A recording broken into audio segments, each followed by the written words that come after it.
Okay, so before we start this, I've got some beef with these Apple phones. Why is it for all of the iPhones that you drop, they get slower and slower with every new model that you drop? For people who can't afford the phones, Apple, why do you have to make these things so expensive?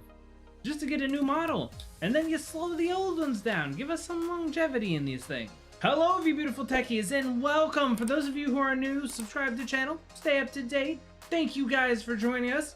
I'm Will, and you know what? Let's just jump right into the news today. The French government has begun requiring that manufacturers list a reliability score on just about all pages where tech is being sold, whether it be MacBook, Surface, things like that. If the device can be repaired, it can save not only consumers a lot of money in the long run, but it can also save the planet in terms of trashed items. This change can affect how we actually develop apps these days, because instead of having the latest gear, we could get away with having the older models. However, based off current reliability scores, Microsoft, Apple, and even Samsung are, quote, C students at best when it comes to this, according to the website Grist. Surprisingly, Microsoft gave its Surface a 3.8 reliability score out of 10.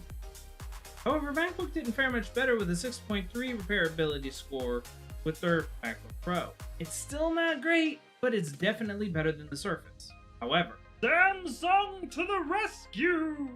In order to cut down on waste and the costs and damages that come with it, Samsung has decided to use its older technology for more household purposes.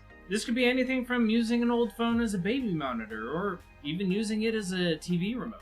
This will not only help the longevity of their tech, but it'll also cut down on the waste associated with it, and, in the long run, save consumers a little bit of money. This is also a new area for developers because as these functions come out, drops will appear, and with that also third-party apps shall pop up on the App Store as well. Are you excited for your old tech to actually have a use for once instead of a glorified $1,000 paperweight?